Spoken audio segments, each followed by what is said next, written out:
Welcome back, I'm Captain Xavier, and today, for auxiliary training, we're going to talk about the basic building blocks of squads. The standard that is used by the crew, and therefore will be used by much of the auxiliary. Now, I'll remind you all that if you are in an existing squad that has their own structure and their own way of doing things, and you've worked together for however many HVZs or wars or whatever, you're not going to be broken up. Your existing squad structure will be honored. It'll be used as an individual unit. You'll be treated as auxiliary, as allies. What I'm going to be showing today is how we organize the squads that are made up of people that aren't part of existing squads. So all of those people that show up in an event and want to be part of the auxiliary but don't have an existing group, they'll be put into squads based on this structure.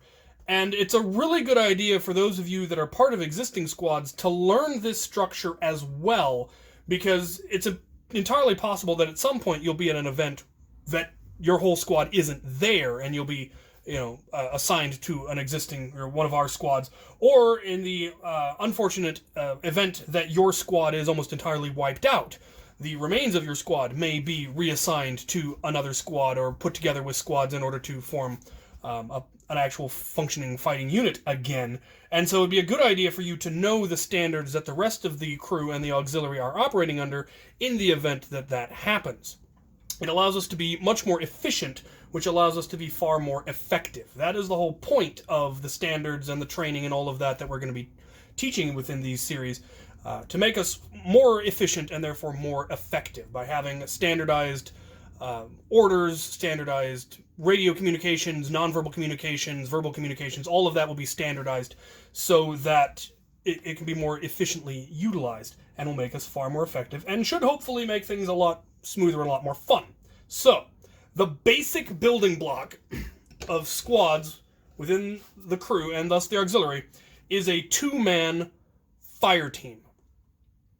Now, what that two-man team consists of, whether you're both heavies, lights, whatever, that isn't quite as important for this video. We may go into loadout distribution at some point, but for the most part, I'm not going to try to micromanage on that level. Most people, from what we've seen in the survey, are running some manner of pump action or semi-automatic blaster, which is very good for HVZ. So we're going to assume that if we end up with heavies, that'll just be part of what gets worked out. But two-man fire team, and it's kind of a buddy system. You watch each other's backs. There are any number of maneuvers that will be taught that involve a two-man team, clearing doors, clearing corners, that sort of thing will be done in pairs, and it will be done by fire team. One of the aspects of the two-man fire group that you're going to want to determine between you and your partner is who's on the left side and who's on the right side. Now, if you have a lefty and a righty, that makes it fairly easy. The lefty should be on the right side and the righty should be on the left side, because that's how you can more easily move with a blaster shouldered. But if you're both right-handed or you're both left-handed, it's just a matter of preference, and you should just work it out, decide which one's going to be which, because when you go to clear a door or to clear a corner, one of you is going to go right and one of you is going to go left, and it's easier if you just know which one is which right up front. It saves you the time of having to, every time you go to clear a door, to inform them, I'll go left, you go right.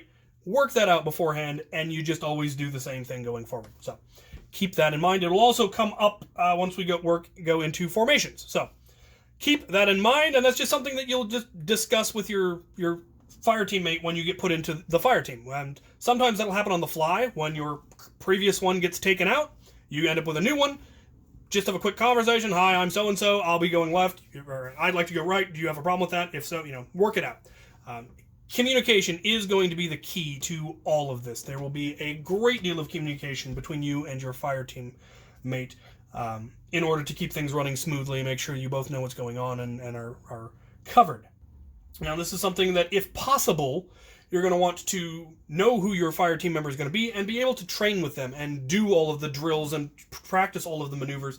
If not, you're just going to have to, watch the videos and practice it on your own as much as you can, in the hopes that you'll have some idea of what happens when you actually end up in the field. Now, no plan ever survives first contact with the enemy, so I don't expect anyone to get it absolutely perfect every single time. I know I certainly don't. My veterans certainly don't. We all know the nature and the chaos of combat.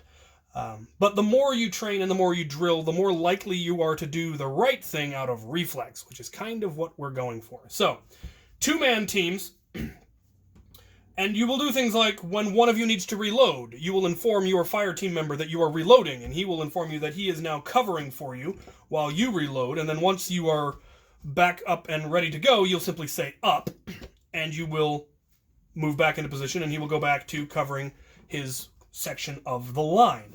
If you have a jam, they will cover for you, and things like that. You will communicate with your fire team member more than anybody else, because a lot of what's going to happen are going to be just small communications between you to make sure that you are both as effective as possible and that you don't end up creating gaps in the line because nobody's covering for you while you reload or clear a jam or something like that. So, 2-man fire teams. Once you have 2-man fire teams, at this point, one of the people in this should probably be a lance corporal or a corporal. Because at this point, you've got enough people that there may be some additional coordination that needs to be organized by somebody who is, put in charge of that, so that it just, once again, it makes things more efficient if one person is giving the orders, and so on and so forth. Once you start bringing in even more, once you have 8, you would then have probably a lance corporal and a corporal, and at that point you would include a sergeant to be overall in charge, and this would be a full squad. Now it can be scaled up and it can be scaled down. It's always going to be 9 or anything quite that rigid, because we're not a regular army, and we will scale the squads to fit the size of the event that we're at, the number of people we're at, the number of trained NCOs we have. All of that will be very, very flexible. But for the most part, it will be built on 2-man fire teams, 4-man fire teams, and then 9-man squads with sergeants and so forth. So keep that in mind. Now, one thing that is going to happen, because it's HVZ, is we're going to lose people. People are going to get tagged. It's the nature of the game. We can train all we want. We can be the most efficient fighting force imaginable, and we're still going to lose people, because that is how the game works. Blasters jam, you run out of ammunition, you get snuck up on, you get, a whole horde rushes you, and you just don't have the firepower to take them out.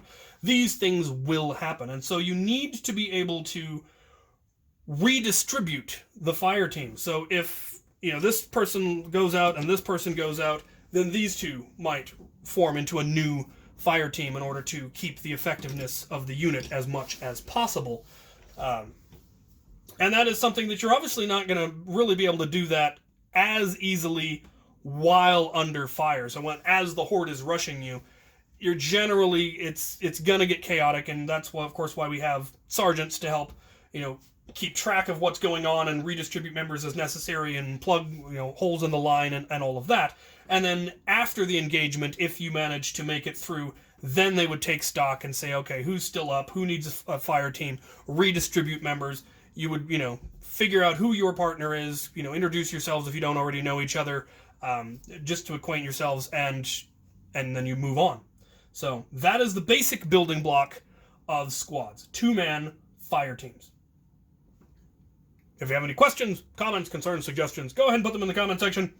Thank you for watching. On to the next lesson.